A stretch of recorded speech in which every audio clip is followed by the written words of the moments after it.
Hello, buddy. Welcome back. I'm the Stretch Professor. Today we're going to be doing the 9/11 AD carry tier list. So if you enjoy the content, be sure to like and subscribe. I'll also have a link in the description so you can access this Google Doc and flip through and find your favorite parts.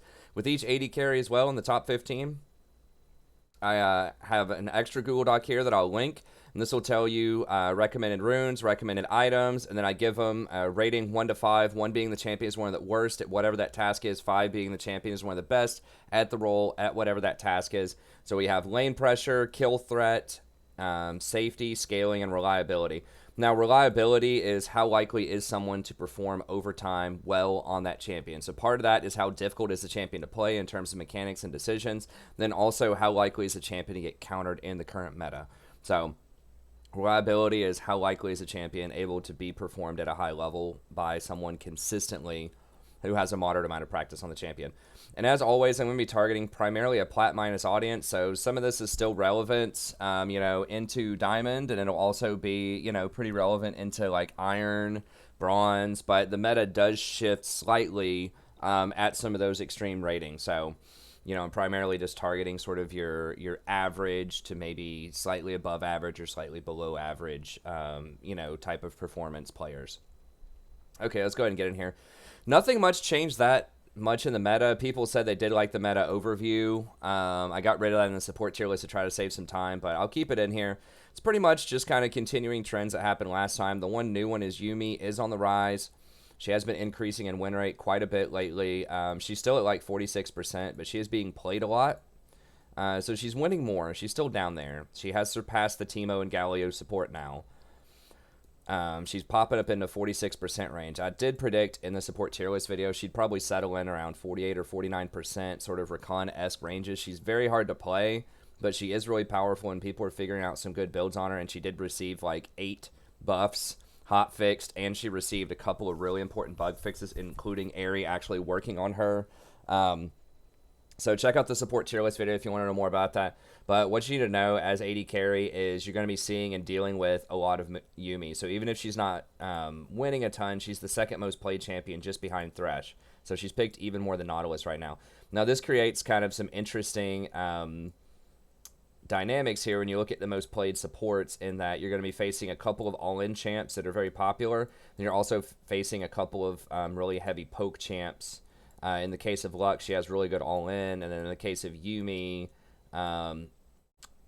she has a bit more consistency and a bit more utility. So it's tough to kind of figure out who you want to blind pick into these things, but that's something to keep in mind. So stuff that's really good with Yuumi, like Jhin, is going to rise up a little bit in value on this patch.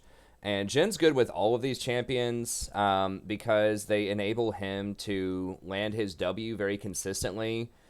These three have a lot of CC, and Yuumi has a lot of very consistent poke that also slows. So that's very, very good for Jhin. He should be able to land his Ws and burst people out early on. And we'll talk about Jhin here in just a little bit, but that's going to make him rise a little bit. I also think that Lucian is pretty good, particularly with Yuumi and Lux, because they can get Ardent Sensor, which he really likes as well, but then they also have some pretty good CC early on to, especially Lux if she hits her bind, but Yuumi with those slows is pretty brutal as well, to allow him to all-in more and be a little bit more of a bully in the laning phase. So, and if you're against something like a Thresh or a Nautilus, he's also really good because he can dodge those skill shots. He can dodge the Lux bind, Pike hook, Nautilus hook, Thresh hook. He can dodge all of those, whereas some immobile AD champions like Jinx could have a hard time dodging that kind of stuff. So he can dodge and he can scrap early, and there's a new build on Lucian that uses Essence Reaver that allows him to scale a lot harder off of 2 items than the previous Black Cleaver build. So we'll talk about that when we get to Lucian, but that's probably the biggest thing that's going on in this meta is the Ginsu users are going to continue to get weaker. So I think Xayah fell quite a bit. She's a lot weaker. Things like Varus are going to continue to be weaker. Anyone that was using the kind of the Ginsu's build. Oh, Vayne definitely fell off a cliff, I think, in terms of power with that Ginsu nerf. So that's going to be something that's opening up a little bit more space for some other champions. Ardent Sensor supports are still very strong. So even though those are the most popular champions you're going to play, the highest win rate champions are still going to be the Ardent users, right? You've got your Sona, your Janna, your Nami, your Lux, Soraka is just a little bit further down. So yeah, even though these aren't the most popular aside from Lux, they're still pretty popular. Nami's clocking in at like 11%. And they're very good Ardent Sensor users. And for some reason, nobody plays Sona, but she has the highest win rate. I think it's just because people think she's boring. I don't know if that's necessarily the case all the time, but she's definitely doing a lot better. And Janna has gone up quite a bit. She went up more than I thought she would. She was already a pretty good champ. I think she was at like 52% or something. But she's definitely gone up 1% or 1.5% already on some of those changes. So expect to start seeing Janna, and her play rate's gone up a lot too. So that does help out champions like Jinx still stay at the top. The Jinxes, the Twitches, stuff like that have the peel, that want to scale a little bit more. So overall, I think the meta is in a pretty good place. I think there's a lot of different supports that are viable and diverse. You've got kind of your AP support here with Lux, and then Xayah is still going to be good, especially at lower elo brackets, you know, like maybe silver, gold, bronze, iron, that type of stuff. Not to say that gold is like super low. Gold's a pretty, not necessarily elite, but you're in good company in gold. That's like the top 25% of players. But either way, you're going to see your Brand and your Xayah still powerful in kind of those brackets, but then Lux is going to be good. Now, she does a good chunk of AP damage, but you should not build her full AP. You should build her with the Athenes, with the Ardent Sensor, and Redemption, but she still does pretty good damage. So you've got those, and you have your hard engage supports, like your Nautilus is near the top of the list, but it's still a lot of enchanters. And then like a really good Pike, Thresh, or Rakan can still make a splash. So I think it's a pretty good meta overall. There's a lot of different supports that can complement your AD carries. Okay. So Sivir's still going to be at the top as far as tier 1 goes. This champion's just unstoppable. If we look at her win rate, she actually has surpassed Jinx at this point.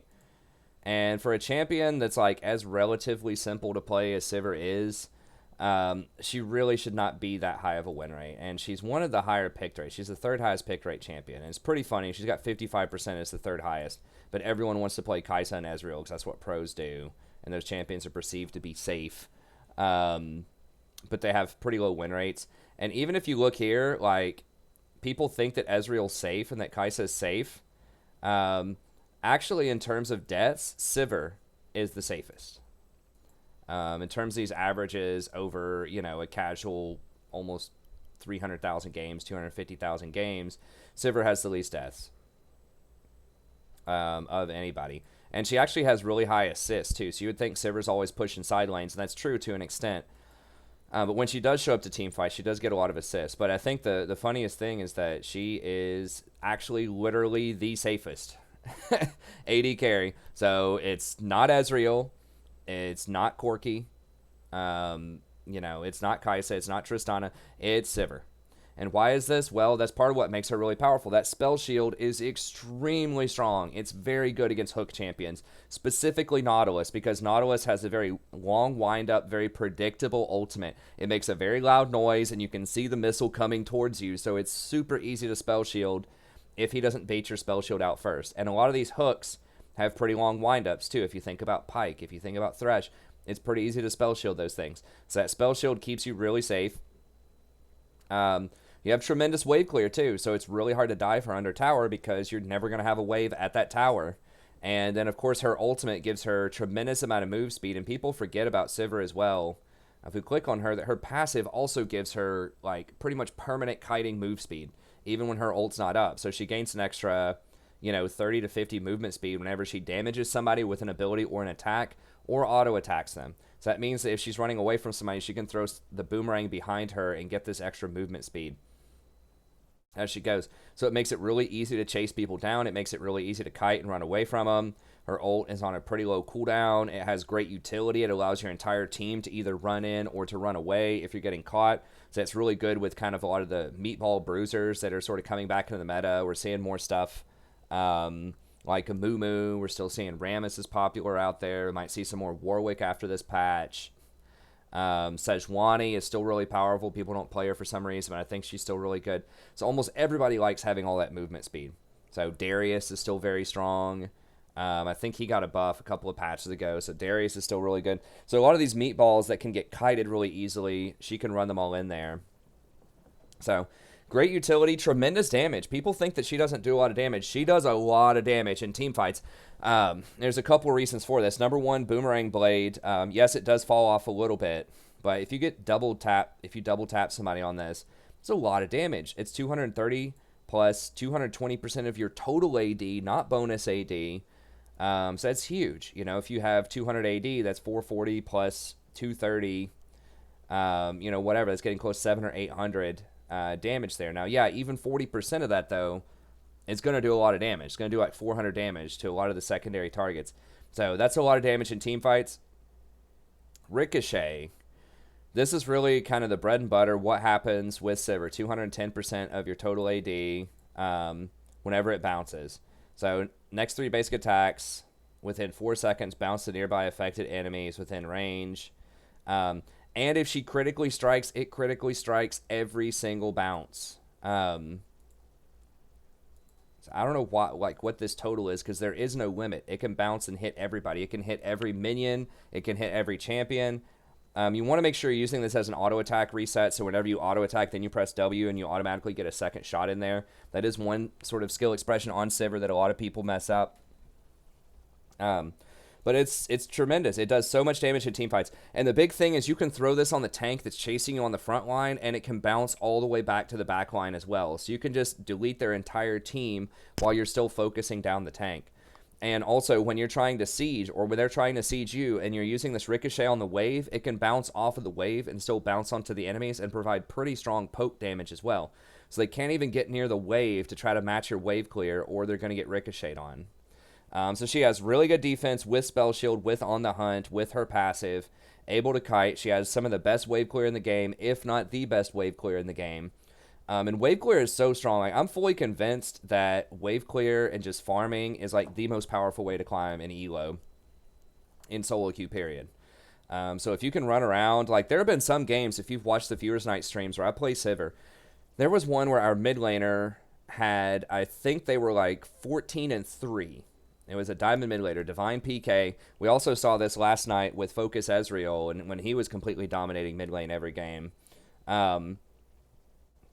With Sivir, you know, I would be up maybe 100 CS on our mid laner. Like, they would have a lot of kills, so I might be something like 4-1. They might be 13-2. But when we look at the gold score at the end of the game, I'm up like 100 CS, and I end up having more gold. So people totally forget that. They're like, oh, it's just 100 CS, who cares? It's a massive, massive deal to be up a lot of CS, because when you start killing people, now getting kills is good, obviously, but it's worth less and less when you kill the same person. You know, when you kill them like the third time, they're only worth like 150 gold. So that can fall off. Now, farm does give you a bounty, not as much as for getting kills, but it does still give you a little bit of a bounty. But it gives you experience, it gives you lane pressure, allows you to take towers faster, get priorities. You can go get scuttles, dragons, Rift Herald, go take their blue, go take their jungle. Get some deep wards in their jungle. Like, so many good things in League of Legends start with being able to get priority on waves. And Sivir does that the best. And it's very defensive. If your team is behind and you just need to wave clear at a tower, they got a Baron or something, you can do that. Like, yeah, Baron minions are still going to, like, probably take some of your outer towers, but she's going to be able to tower defend better than a lot of other champions can. So I think it's just tremendous. It allows great offense, great defense, and that's what's so flexible about her. If you're ahead, you can push those waves. You can push side waves safely as Sivir. You don't always want to do that, but you can do that because you can get away from most things with On the Hunt. So you have all kinds of options. You can team fight really well. You can push side lanes really well. You can get pressure to take objectives well. You can defend towers really well. You just do almost everything. You can't really 1v1 a lot of other champions unless you're ultra fed and they're like really bad or misplay. So you don't have like the supreme 1v1 outplay ability of Sivir, but almost everything else she does well. So that's why she's top on the list, because she's good in almost every game state. She's good with every composition, and she's really the best kind of do-it-yourself AD carry out there. If your support dies a ton, or if they just want to go like run around the map and roam, they're like Rakan or Alistar or something, no problem. You just wave clear bot. Not a big deal. So it's good even if your support's a turkey, or even if they're doing a roaming playstyle and making plays happen elsewhere, you can still get your farm in. So you just want to go Lethal Tempo, Triumph, Alacrity, Coup de Grace, and then Footwear and Biscuits. And then I like rushing Essence Reaver. This is such a massive power spike because she has huge mana problems until you get this item. The footwear does help out, or the biscuits rather do help out a little bit with mana early on. If you can get a water dragon, 100%, you should definitely get that dragon. But the Essence Reaver just is a complete game changer. Not only is it a ton of damage and starts you along your path of crit, but it also gives you a ton of mana back so that you can just almost infinitely keep pushing. And I really like Static Shiv. A lot of people don't get this item as much. Okay. A lot of people don't get this item as much, but I think it's really good. It helps you double down on your wave clear, so that you clear even faster than before. And in team fights, it does really nice spike damage. So yeah, Phantom Dancer, it is better for dueling. It does help give you a little bit of a shield, so it's an okay defensive item, but it just doesn't do as much. Especially remember the Static Shiv proc can crit. So if you are going for the 100% crit build, which is what I like to do a lot of the time, where you'd get Phantom Dancer after this, then that can actually do quite a lot of burst damage in team fights to multiple targets. So I think she's really, really strong. I would definitely pick her up. You're doing yourself a disservice if you're not playing Sivir in this meta right now. She's worth a ban. Especially if you play something like Nautilus, you should definitely consider banning Sivir. Other champion that's completely dominating. Now, he doesn't have as high of a win rate because he's harder to play. That's another thing. Sivir's super easy to play that I just mentioned before. Like, the only kind of mechanic you have to know is just reset your auto with W and just don't be a fool. Don't get caught out. And even if you do, there are lots of ways you can get out of the situation with the 2 different movement speed buffs and your spell shield. So you can still get out of weird situations even if you are out of position. So I think she's tremendous. Now, Draven is another champion that is really coming up. Now, Draven is definitely harder to play.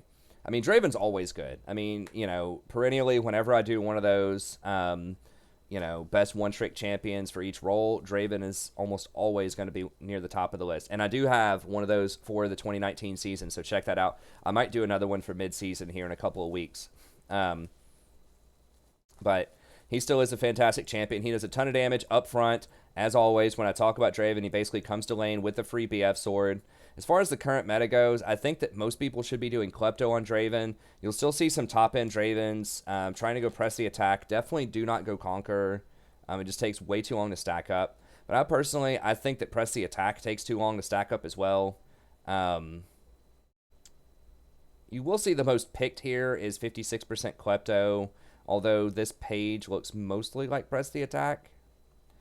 But I really like Klepto because it allows you to hit your power spike faster. You can go up and trade with them really easily in lane. You just activate your W. Run up and go for those trades. Because what Draven wants to do is you run up, you auto attack. If you can just get one clean auto and then run away, that's fine. And then just poke at them. And it's just death by 1,000 pinpricks. Or once they get to like 50% health, then you can all in and go take them down.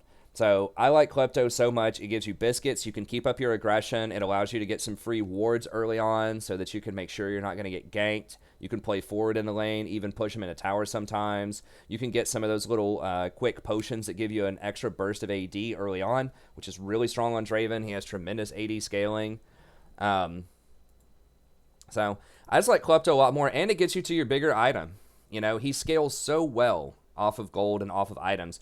And people don't think that about Draven. They think, oh, he's just an early game champion. He doesn't scale. He does. Look at this. 105% AD on every auto attack. If you're catching your axes, that's basically like a free crit on every auto. It doesn't interact with Infinity Edge or anything like that. And keep in mind, this bonus damage does not crit as well. So it is not as good most of the time to rush Infinity Edge on him. However, Bloodthirster is very good because all of this does trigger the lifesteal. And that's why Draven is pretty much the only champion in the game that will rush Bloodthirster, is because he wants a heavy AD item, because he has great bonus AD here. But he also wants the lifesteal because all of this benefits from lifesteal and does not benefit from crit. So you do want Infinity Edge early, I would say second item, but you really, really want that Bloodthirster. Because he benefits so much off of this extra, and that allows him to store up his shield so that he can go for those all-in trades as well. So I think that makes him really good. It just doubles down on the gold. If you get a kill, you do get that extra gold. And the Klepto, like I said, allows you to be safer with the potions, the wards, and allows you to get to that Bloodthirster faster, which is an amazing single-item power spike. He's one of the strongest champions in the game at single item. And you're going to get it a lot faster with Klepto. It usually give you about 500 extra gold in the laning phase.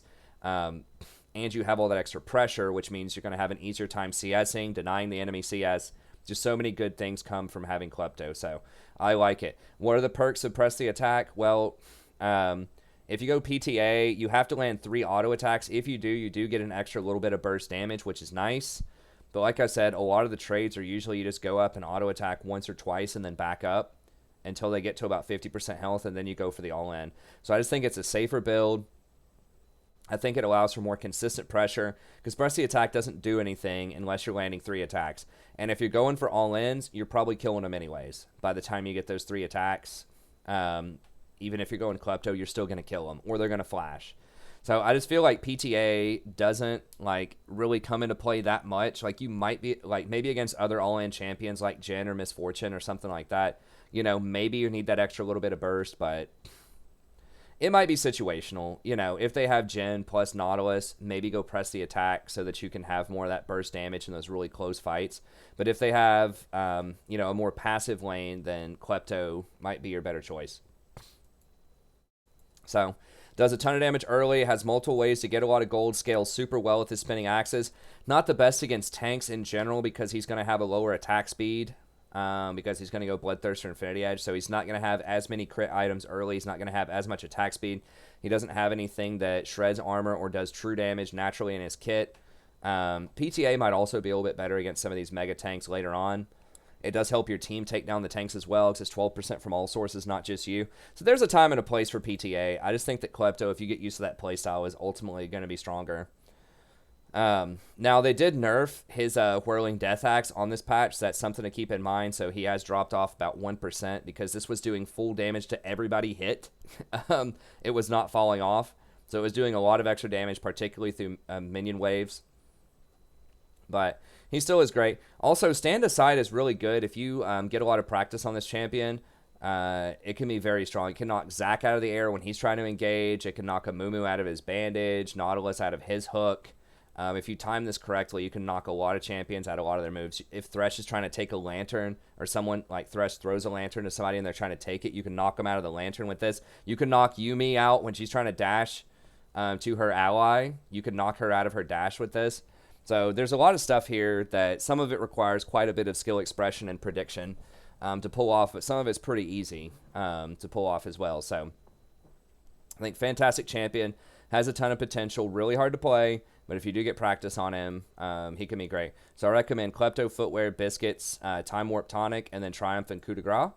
And then just Berserker Boots, Bloodthirster, Infinity Edge, Rapid Fire Cannon. So you just want as much AD as you can possibly get because his axes scale so hard off of AD. And then once you get the Critical Strike modifier, then Rapid Fire Cannon is worth considering because it's going to make sure that you get that first attack off because you're going to have that extra range off of Rapid Fire. And your first attack is, if it crits him, is probably going to do like 75% of their health when you have these 3 items. So Draven's still going to be very strong. Highly recommend picking him up, although he is a bit harder to play. Okay, Jinx is going to be the next one. Now, Jinx, I dropped down just a little bit because the meta is getting a bit more dangerous for her.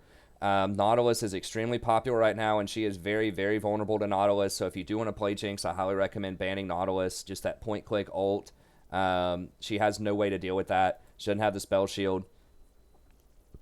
And she's just not going to put out enough damage early to fight that. But she does scale really well. One of the better team fighting champions. Those rockets in team fights just completely delete people. Don't forget, you pretty much always want to go Hurricane. I still see some people going Rapid Fire Cannon with her. So, you know, I have heard CleanX was making an argument for Rapid Fire Cannon, you know, an AD carry that I duo with sometimes. And, you know, he makes a good point that, you know, getting that first rocket off can be pretty strong in fights, but I still think that you just can't. Hurricane is just too strong for team fights because what happens with Hurricane is every single one of those little bolts turns into a rocket, and all of those apply AoE, and they can all crit. So if someone is even grouped up in a minion wave and you're throwing 3 rockets at them, it's like getting 9 hits on them. It'll just completely delete people in team fights. And that's really her secret, is that Fish Bones and then Infinity Edge plus Hurricane just equals insane amount of AoE damage. If someone does not kill you immediately in a team fight, then she's going to delete them. So she's got that. She has pretty good poke with Zap. Flame Chompers Decent follow-up on other CC, can offer a little bit of peel, a little bit of protection for you. Super Mega Death Rocket, very low cooldown, easy to snipe out some kills. So some champions, you know, meta shifting, some champions like Nautilus, like Zac, are going to be very, very good against Jinx. I mean, even things like Pyke and Thresh are going to be pretty good.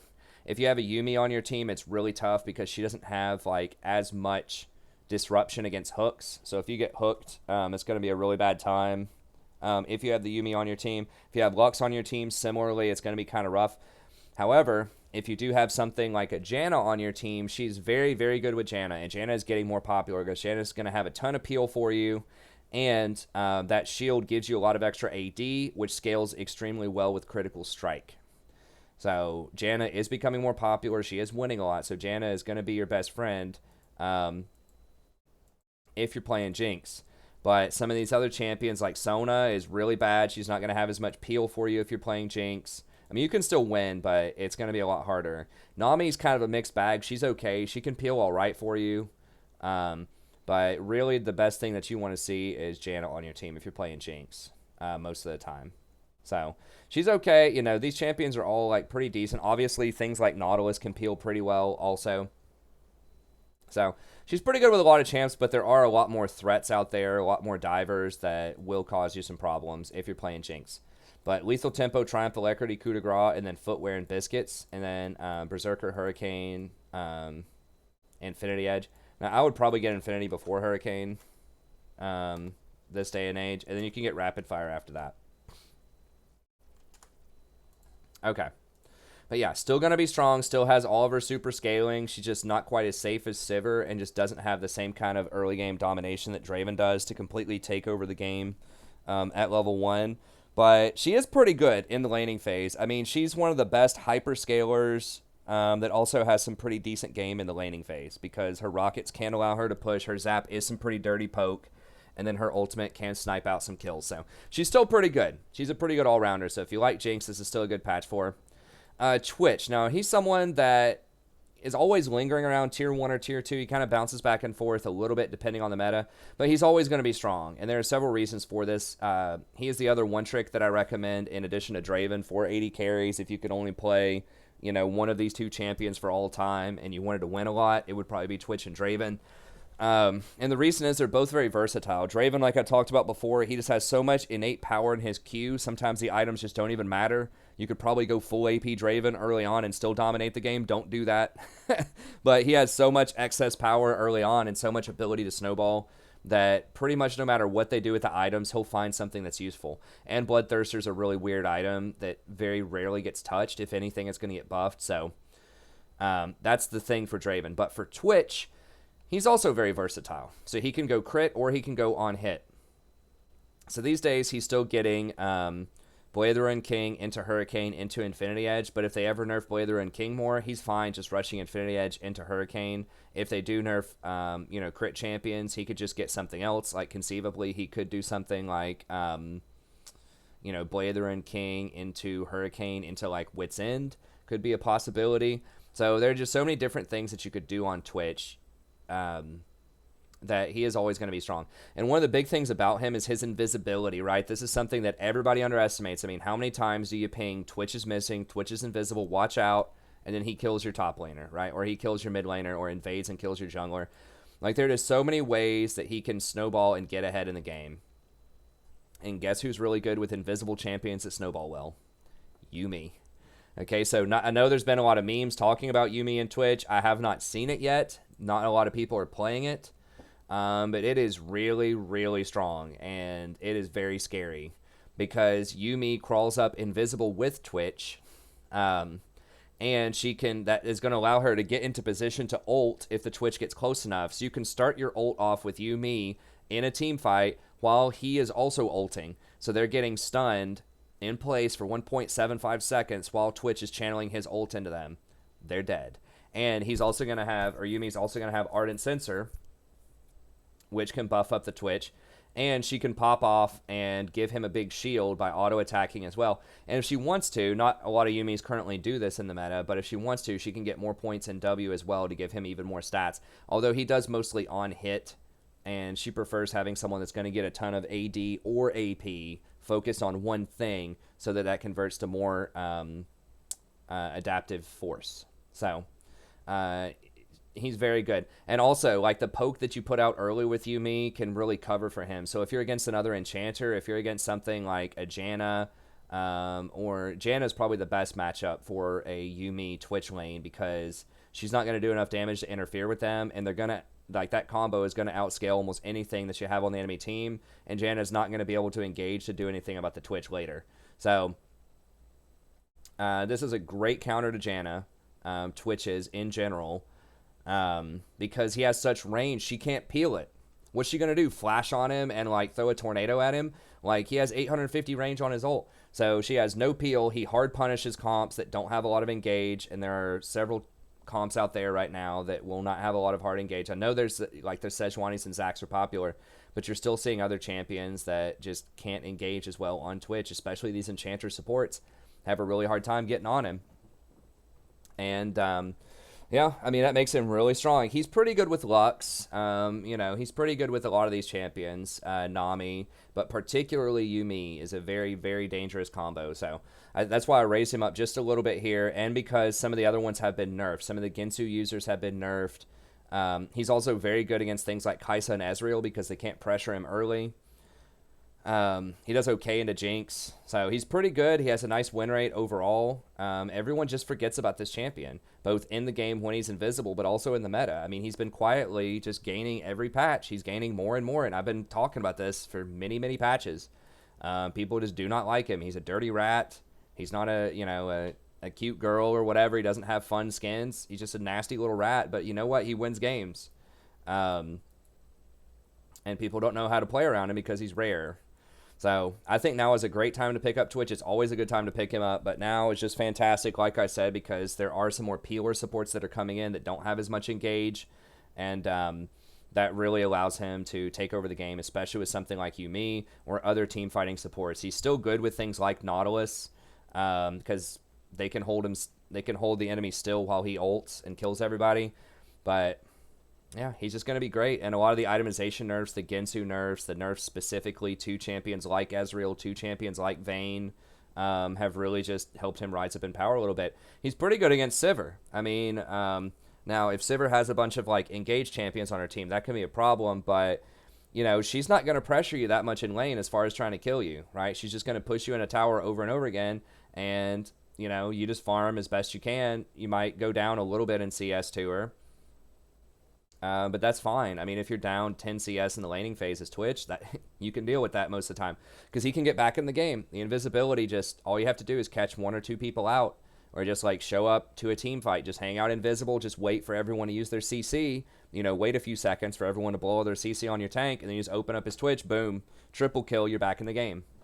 So he's a very, very dangerous champion, and I think that some of the meta shifts, both in terms of itemization and popular champions and the rise of some of these enchanters, very, very good with if Janna is on his team, because she can peel him, and like the other champions, anyone that has crit, if you put that shield on him, he's going to do a lot of extra damage. So very good with Janna, very good with Yumi, good with Nami, good against those champions. So yeah, I think he's very well positioned right now. And you just want to go Lethal Tempo, Triumph, Alacrity, Coup de Grace, and then Biscuits and Footwear. And then Ruin King, Hurricane, Infinity Edge. This is just a great sort of 1-2-3 combo. You know, this gives you a ton of power off your single item power spike, gives you a lot of sustain in the laning phase to help you out. Hurricane combines very well with Ruin King and his ultimate. So remember, his ultimate can trigger both on-hit abilities and it can crit. So it can trigger all of the Blade of the Ruined King shots, and your Hurricane Bolts also trigger Blade of the Ruined King shots. So in team fights, possibly, you could hit people multiple times with Blade of the Ruined King in one volley. So if they're all lined up in a row, like all three of them are lined up like in a straight line,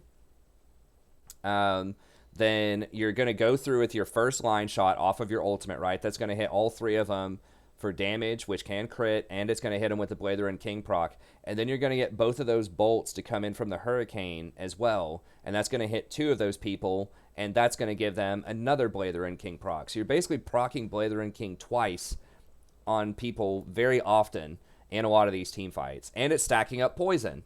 I'm pretty sure the Hurricane Bolts, I'm not 100%, but I think they might stack up the poison as well. Basic attack, okay, they don't stack up the poison, but your spray and pray does. So this does trigger the poison, although I don't believe bolts do. Actually, it is on hit. It is on hit. It says it stacks on hit, not on attack. So Hurricane Bolts do stack this up as well. So basically, you just, if they don't get fully deleted off of like 3 or 4 auto attacks, whenever you open up with your ult, then they're going to get deleted by your E, which is going to do, you know, a casual, whatever, 270 plus 210% of your bonus AD damage to everybody that has all this poison on them. And it ticks for true damage, just in case that wasn't quite enough. So yeah, Twitch going to be a fantastic champion right now. I highly recommend him, especially with Yuumi. That is so broken. Like, I haven't seen it in action, but I'm just thinking about it. I've been playing a lot of Yuumi lately. Obviously, that's the meme, is, you know, put him together with it, but I haven't seen the meme squad yet. People just don't play Twitch. But I can just imagine it's going to be very, very strong. And then Jhin rounds off kind of our top 5 here. Jhin is rising up a little bit because he's very good with the types of champions that are getting played right now. He's very good with Nautilus. Nautilus has a ton of CC, and that's going to allow him to burst people out early. He's pretty good with Yuumi because he stacks a ton of AD, raw AD. Not attack speed, not AP, none of that other Joker stuff, just raw AD. And that's good because Yuumi's bonus is based on the total AD of somebody. So he scales very well with Yuumi and her W. Once again, a lot of people don't put a ton of points in W. But with Jhin, I think you could make an argument to get at least a few points in the W with him, especially if he's really far ahead.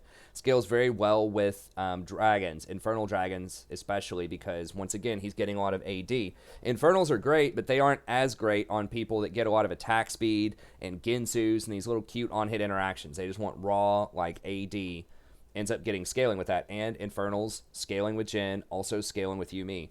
So pretty good combination, and Yuumi's slow off of her W that she can spam over and over again works really well with his W. So they're going to be slowed. You should be able to hit that W almost automatically if they don't flash, because Yuumi's slow is for, like, even at early levels, it's like 50 or 60%. And when it's maxed out, it's like 80% for 2 seconds, decaying, but still. So it should be very easy to hit those Ws and combo together. So yeah, it just applies a lot of early game pressure. One of the more popular builds with him is just to get a bunch of Infinity Edges.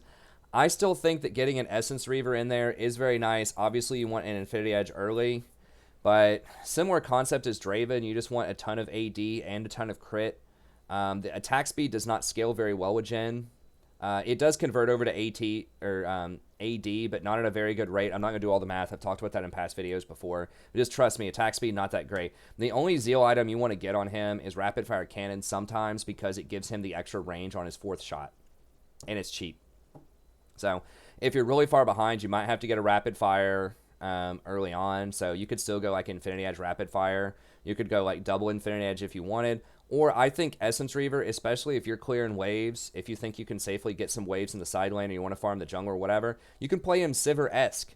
You know, get a fairly early Essence Reaver and, you know, just spam your grenade on the wave, push him into tower, and then look to go get advantages elsewhere. Grab some scuttles, grab dragons, go ward up their jungle, take their blue. You know, there are all kinds of opportunities with Jhin and different ways you can build him. So I think a lot of, and he is starting to make a comeback at sort of higher elo brackets as well. A lot of people are doing the multiple Infinity Edge build. Now, you might wonder why people are doing that. It's just, you just want the maximum amount of AD and the maximum amount of crit you can possibly get. So even if you aren't benefiting from the passive, you can still make that work. Now, his win rate, not insane at higher levels of play, but it's okay at like more standardized levels of play. And I think that most people are going Electrocute on Jhin. Some people go Fleet. I had people ask me, when you go Fleet, when you go Electrocute. You want to go Fleet when you're going Rapid Fire Cannon, because Rapid Fire Cannon increases the rate that you get the Fleet Footwork procs by 25%. And Fleet does give you a little bit of extra movement speed, which allows you to kite better. It does give you some extra healing in the laning phase. That can be tough against tougher lanes, or that can be good versus tougher lanes. So now more and more people are trying out this build that I was just talking about, right? Where you get an Essence Reaver, I think, early on. He got Infinity Edge first. Wild Turtle got Essence Reaver first. I really think this item is underappreciated on Jhin because he does have good cooldowns. Like his W kills somebody if you land it, you know, most of the time. Like if Yuumi slows somebody and you land your W, you're probably killing them. Grenade does a lot of wave clear. So you're still seeing a lot of people, you know, cranking out the Infinity Edges and things like that. And that definitely can work, but Sneaky is a lot of times trying to work in more of that Essence Reaver. So I think there definitely are people that are coming onto this build, and I've been recommending that for several patches. So I think you can go either Infinity Edge and then Essence Reaver, or Essence Reaver Infinity Edge, depending on if you want the wave clear earlier or if you want the bigger crits earlier. It's so, like, if you're going to go Essence Reaver, I feel like getting it early is very nice because that gives you so much extra mana while you still might be in the laning phase when you complete it. It's also cheaper to complete it. And that allows you to have more ults, too, to maybe make some more plays around the map. So, anyways, I think Jhin is good right now. I think having heavy pressure on champions like Twitch. People are still playing Xayah and Ezreal all the time, even though they're bad. So if you look at pick rate, how many of these champions are dominant in the laning phase? None of them, right? So if you have something like Jhin early on, you can really pressure people.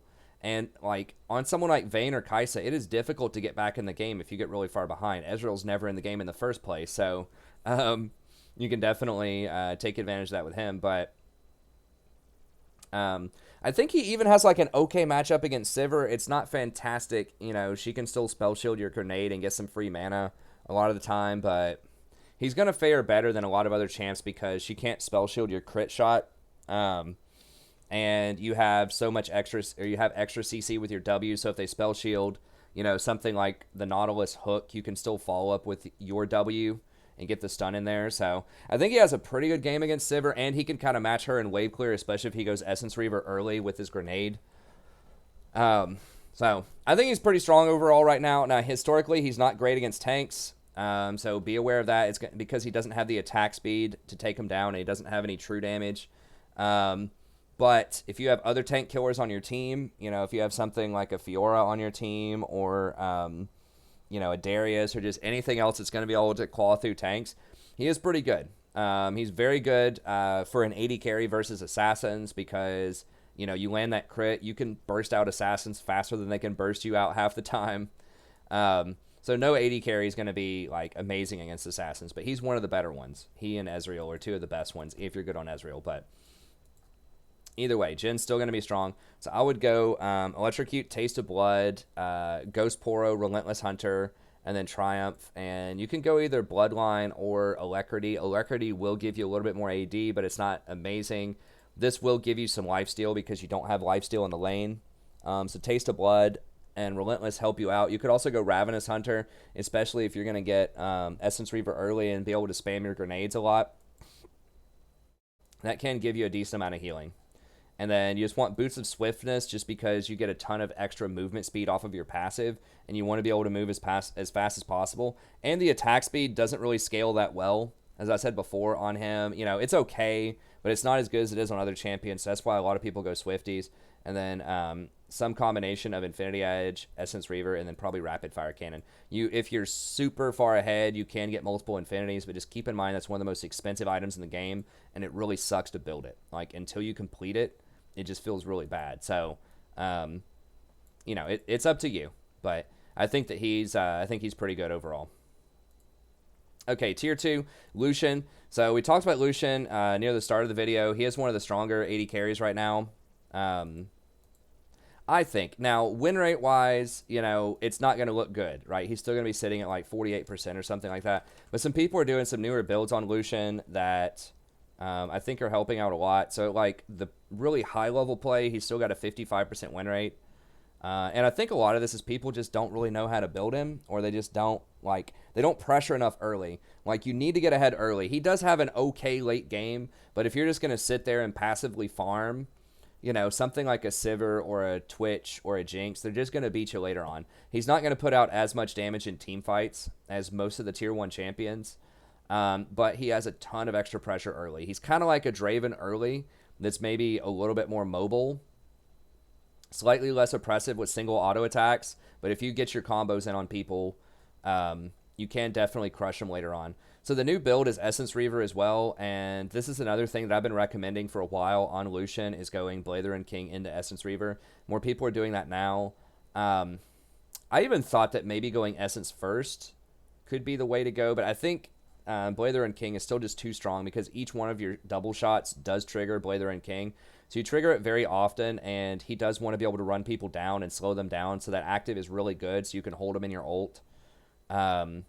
And it does give you lifesteal so that you can be more aggressive in the laning phase, take really aggressive trades and heal through them.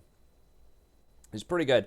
But the problem, one of the main reasons why Lucian fell out of the meta is this item right here, Black Cleaver, is just too slow for the current meta. Like, you have so many AD carries that power up and just get, like, very, very strong on single item or definitely on double item power spike. So he's pretty good on single item with Blather and King, but, like, other champions that get things like Infinity Edge or Essence Reaver or something like that can sometimes be even scarier depending on the matchup. But then definitely once they get their 2 items, right? Once they get their Infinity Edge plus something else, either Essence Reaver or Phantom Dancer or whatever it is they're getting second, they're going to be stronger than him. So Black Cleaver does give you health. It does give you some AD. It does give you some cooldown reduction, which is cool, but the AD is pretty low on it overall.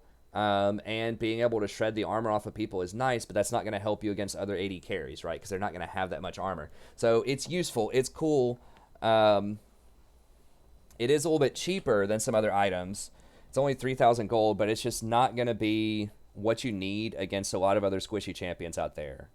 So it's decent against big tanks. If we ever see like huge tanks coming back into the meta, it'll be okay. But he's not amazing against tanks anyways because he just doesn't have as much crit and as much attack speed or true damage or whatever as or attack speed modifiers as some of the other champions out there like Jinx or Vayne are going to be much better at taking out tanks.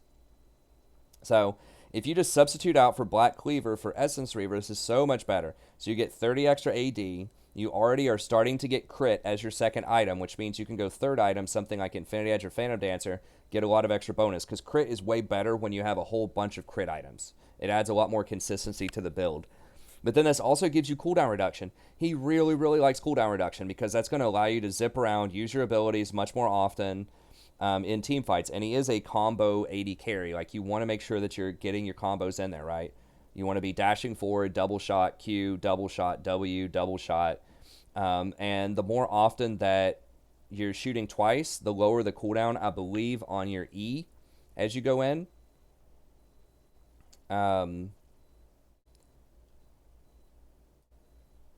Yeah.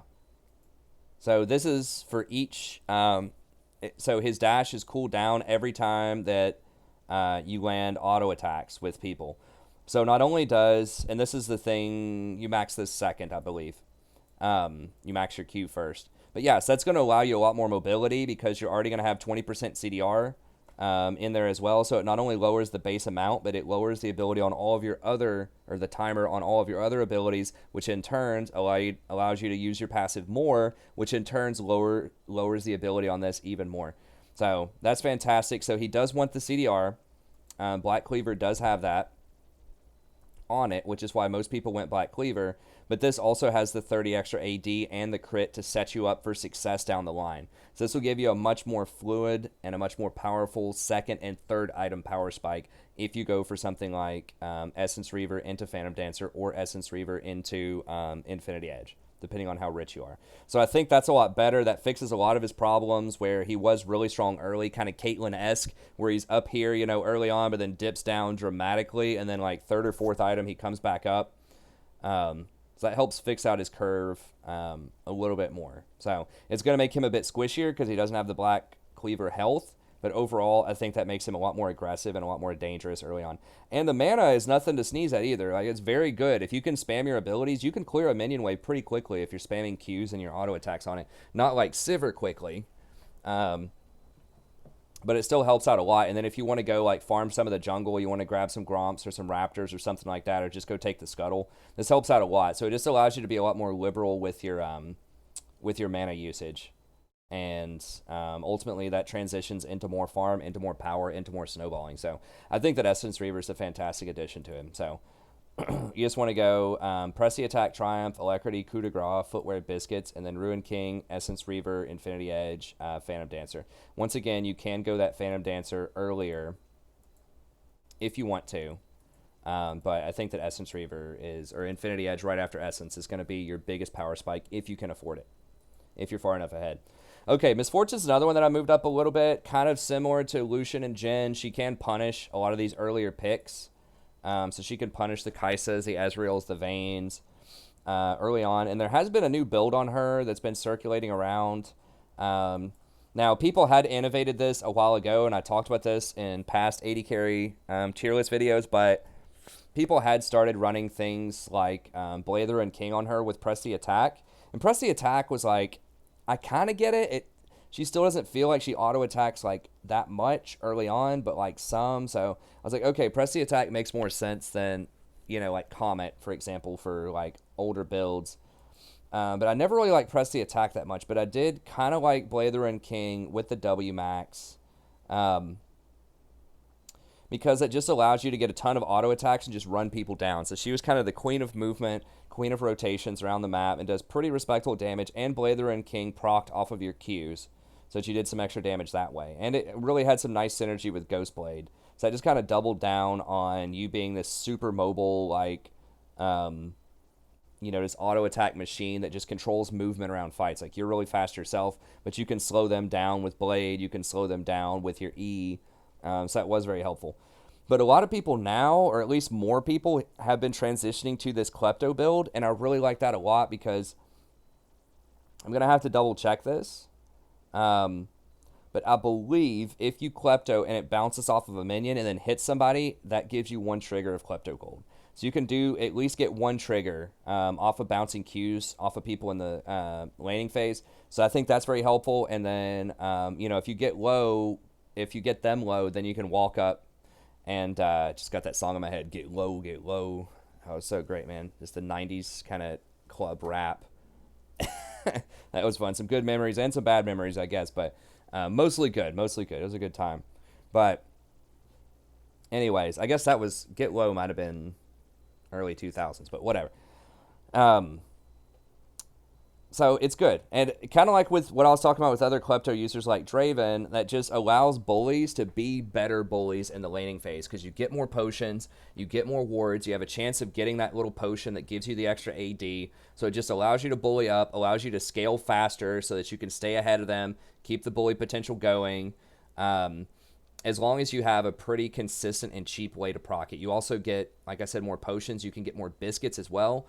Going in the Klepto Rune Tree is great because you want to be there to get boots anyways. You want to be there to get biscuits anyways. And now you can go for something like Time Warp Tonic or even Inspiration. I think most people just go Time Warp. Some people are going Inspiration as well, which is very handy.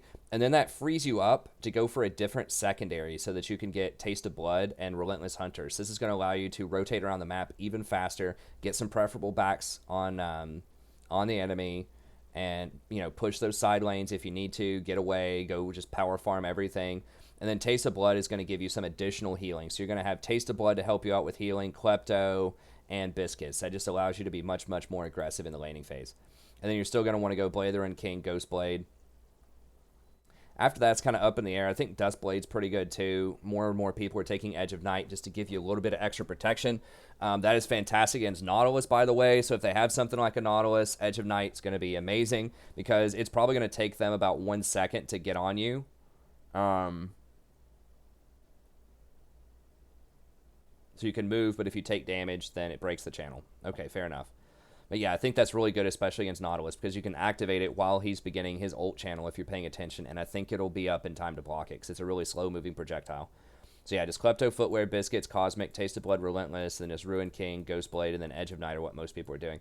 So pretty good. She does have good team fight potential with her ult, so she's kind of like if you want someone who can bully out early, has really good movement and rotations, and has really good team fighting later on, she's going to be great. Draven's going to be your ultra, hardcore early game. Try to fight them. Try to look for those 1v1 kills. And then Jhin is going to be a similar, you know, lots of movement speed, but more CC, more utility. You can land those Ws. You have your ultimate to try to run people down. And just really big crits, like really hard single shots, just one-shotting squishies later on. Versus Miss Fortune's going to have a little bit more game against tanks. She's still not going to be amazing. But the fact that you can take Blather and King, and if they have a lot of tanks, even as a later item, you can still go things like Black Cleaver later on, which is historically something that was very popular on her. It will have you do less damage early on, like Lucian, you know, and that's why a lot of people have gone away from that build. But it is still on the table against mega tanks later. It can still be very, very useful because your ult's going to apply those Black Cleaver stacks to everybody. So if your team has like 3 AD on it and they have like 2 or 3 tanks, that could be something very useful, especially if none of your people on your team are going to get Black Cleaver. Xayah dropped it down a little bit. She is very good with Rakan. I do think Rakan is strong right now. I think that Xayah has been trending upward over the last few patches. So if you look at win rates, she is moving up. She's at 52.2. I just have her down a bit lower because I think she's really hard for a lot of people to play. You know what? You just have to practice her a lot to just get used to where those feathers are going to drop. And just playing around that. I think a lot of people are still not building her correctly as well. I think that the best build on her is probably Essence Reaver first. Essence Reaver, Rapid Fire Cannon, Infinity Edge. And I think a lot of people are still going Double Zeal on her, which I think is atrocious. No, people are figuring it out. Okay, so people have kind of figured out this build that I've been recommending for like, 10 patches. But, yeah, people are getting the hang of her. And she's winning more, and I think she's doing pretty well. Yeah, she's like 55% at the pro level. So, still going to be a strong champ. Obviously, she's going to be great with Rakan. Rakan is making a comeback. But once again, just a little bit harder to play. Not quite as much early game domination, but she can wave clear really well. She has excellent team fighting. She doesn't have a lot of escapes, unless you are like using your ult that can help you. But if you get caught out in the jungle or in a side lane or something, you don't have a lot of mobility. So that could potentially be pretty tough. But overall, I still think she's going to be quite strong. So just lethal tempo, triumph, alacrity, coup de grace, footwear, biscuits. One of the last champions here. Trist is coming up a little bit. Lately, I have been seeing her more often, especially with like Yumi. If you get ahead, you can jump on them and just use all your Yumi stuff. Really, that's with anybody. Like Leona, Nautilus, whatever. If they engage and you're ahead, you can jump in, follow up, get those kills. After your bomb busts, you can jump again. So she's like one of the ultimate snowball champions. So she doesn't do a lot herself early on. Your bomb can do a decent amount. But if your support is doing a ton of work and you get a couple of kills off of that, she definitely snowballs harder than almost anybody just because of her kit, because of the potential for the double jump is so immense. And she does scale really well. She gets extra range over time, and she has like an extreme attack speed modifier with her Q. And she takes towers really well. Those bombs do a ton of extra damage to towers. So she's quite a strong champ. The problem is if you don't get ahead early, she's very bad on defense. So her explosive shot makes it really difficult to last hit under tower. So if they are pushing you in with something like Sivir, you're going to miss a ton of CS under the tower. She doesn't have any like percentage damage in her kit, so if you're really far behind, it can be difficult to kill tanks. She is fairly safe with her W, so it is hard to gank her. But she's a champ that's very good if you're ahead and just very bad if you're behind, because you don't have a ton of wave clear and you're going to inadvertently like damage your CS with the explosive shot, and it's going to make it difficult to last hit under tower. And she takes a lot of levels. Really, you want a lot of points in your explosive shot and in your Q and your jump. Like, you want points in all of those. So, now the base damage on her ult is pretty high. It's like 300 or something. So she definitely has the snowball potential there. If you come back with a BF sword after a kill or two and you're level 6, you can probably blow some people up. So, I have seen some really good Sivir, or some really good Trist take over the game, but she's still kind of conditional. And then finally, Varus. I think people are still going the attack speed Varus. Obviously, the Gensu hurts him a lot. He does have a lot of utility in his kit. The ultimate is very good for picking off single targets and in team fights. His first item, Blade of the Ruined King, is still going to be quite strong on him.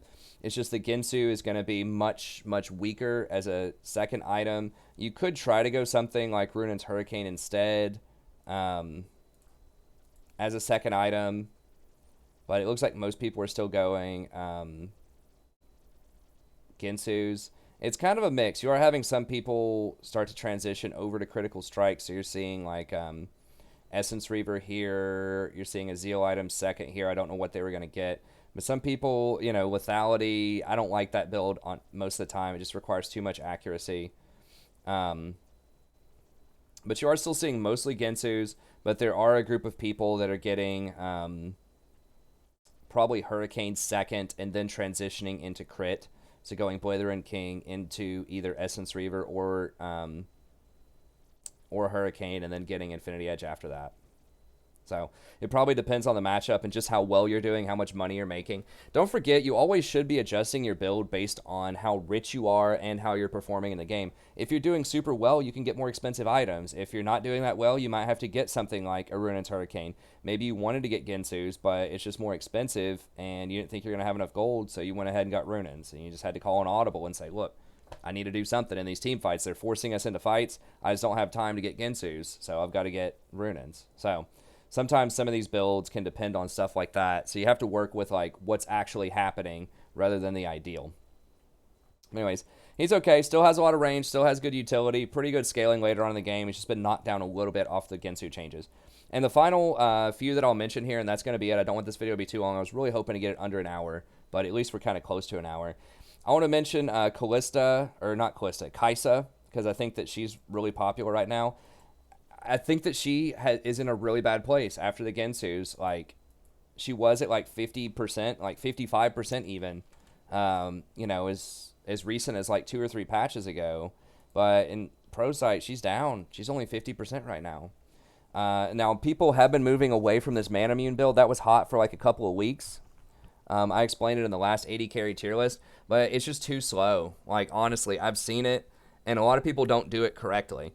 So it requires very, very careful management of waves and back timings to do it. And most people just don't have the macro knowledge or the macro pressure to make it happen. So what you have to do with this build to work is you have to force a back early so that you get your pickaxe and they don't have their BF sword yet. So that means you need a hard push. You need to time around this. You need to CS very well to make this happen. And you need to force an early back, get your pickaxe, and then get back to lane. Either they're going to come back with their own pickaxe if they're building towards like Infinity Edge, if they farmed about as well as you, or most people are going to be greedy and wait for that BF sword. So when you get back into the lane with your pickaxe and they don't have anything, which is what's going to happen most of the time, you have to really abuse that, right? You have to punish them in lane. You have to be looking aggressively for trades. Your support has to be on board with that. And you want to make it to where they could never back. If they back to go get that BF sword, they're losing minimum, you know, a wave to the tower, and you should really be trying to get a plate or a scuttle. Like, pay attention to when they could back, ping it for your jungler. Just say, hey, they're going to back in a second. Let's do dragon, and ping it a lot and go get a dragon off of it. So you have to be doing stuff like that to really get an advantage when you have the pickaxe before they get their BF sword. Because if you just back and you come back with a pickaxe and they have a BF sword, or even worse, you decide to buy tier first because you don't know how this build works, and you come back with tier and they have a BF sword, you're going to get demolished if they know what they're doing in that lane, because you can't ever fight them back.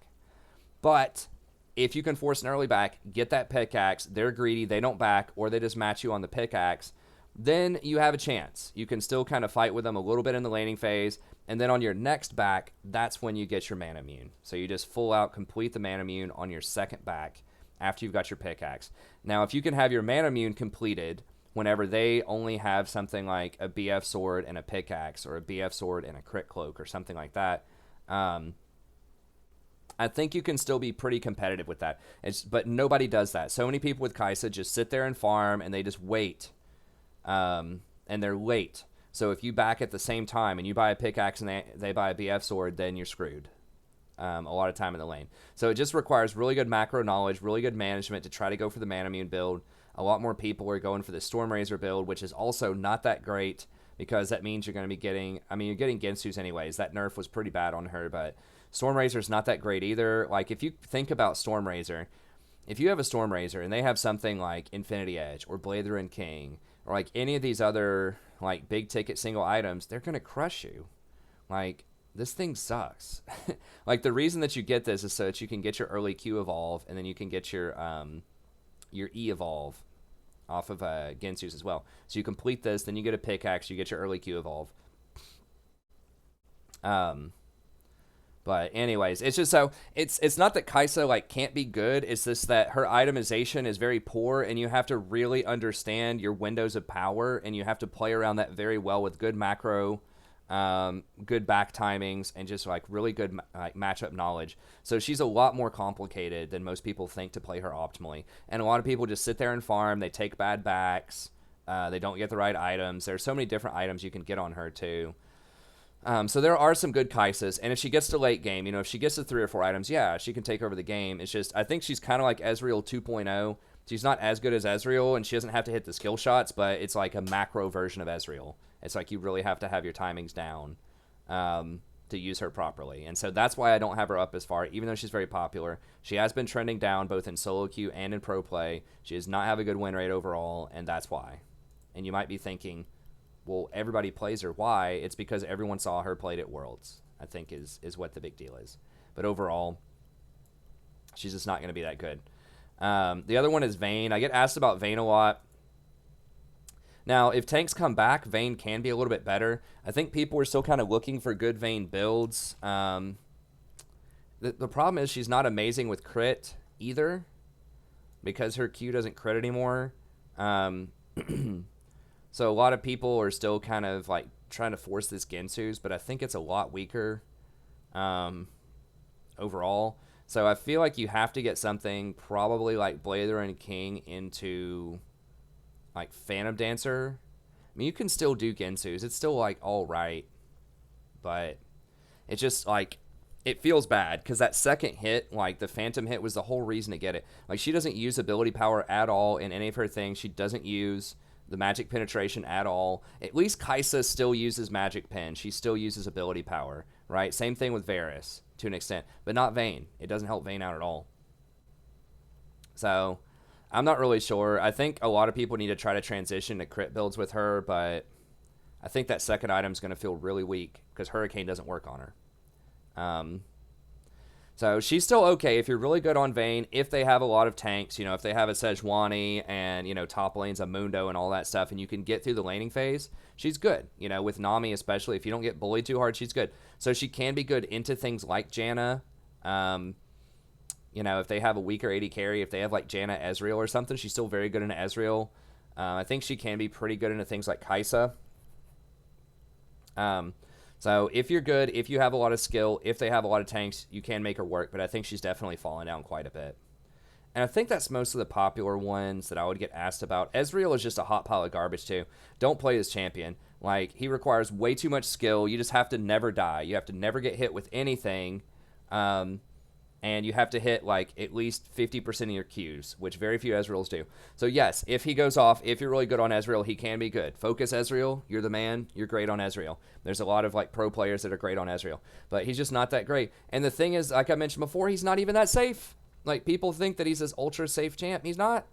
He should be, but he's not. Sivir's safer, and she does more damage, scales better, and she's easier to play.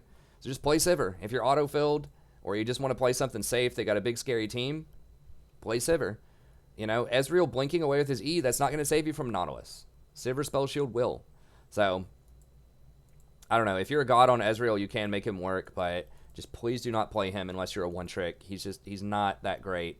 It's similar to Xayah. You have to really play around those power spikes. The biggest problem with him is, like, you have to get tier early. So when you go back, you get your tier, and they get their BF sword. You just have to sit there and just watch the lane because you're going to lose. And just hope that everyone on your team carries you pretty much. So yeah, that's rough. And Cassiopeia, I snuck her in at tier 3. I did play a couple on Viewers Night. She doesn't have an amazing win rate bot lane, but I think if you do need an AP mage bot lane, if you have like an all AD team, she can still work.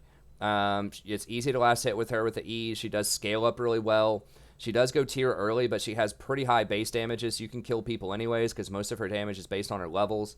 So, which is kind of, you know, you're splitting experience bot lane, but either way, I think she can still work. If you do want to play a mage bottom, I think that she could be okay. Anyways, that's going to be it. Thank you very much for watching. As always, I really appreciate it. Be sure to check out the support tier list that I also did on this patch, and I'll also have some in-depth patch notes as well. I might do something like a mid lane tier list tomorrow. We'll see. And then anytime a fresh patch comes out, then I'm always all over it. So thank you very much. Don't forget to like and subscribe if you do enjoy the content. If you want to support the channel, consider hitting that join button as well. It's just $5 a month. You can join us for games on Viewers Night. It's a lot of fun every Sunday. I just play with a bunch of different members on the channel. You get green text, so your chat stands out if you're in the if you're on stream, which I stream most nights starting around 9:30 or 10 p.m. Usually go till about 2 a.m. So your chat stands out. It's easier for me to see you. Even your comments on YouTube stand out. I do try to get to all the comments and respond, but you know, I definitely make sure to go that extra little bit of mile to respond to any of the green comments that I can. And we're trying to come up with some other rewards too. So if you have some good ideas, you have some rewards that you'd like for me to consider, we could do that. But if you do want to help support the channel, that is there and enabled for everybody now. It used to only be on YouTube Gaming, which was really obscure and weird and no one used it. But YouTube just last month changed it to be available for everybody. So if you're interested in helping out, that's a great way as well. But anyways, that's going to be it. Thank you very much. Have a good day. See you everybody next time.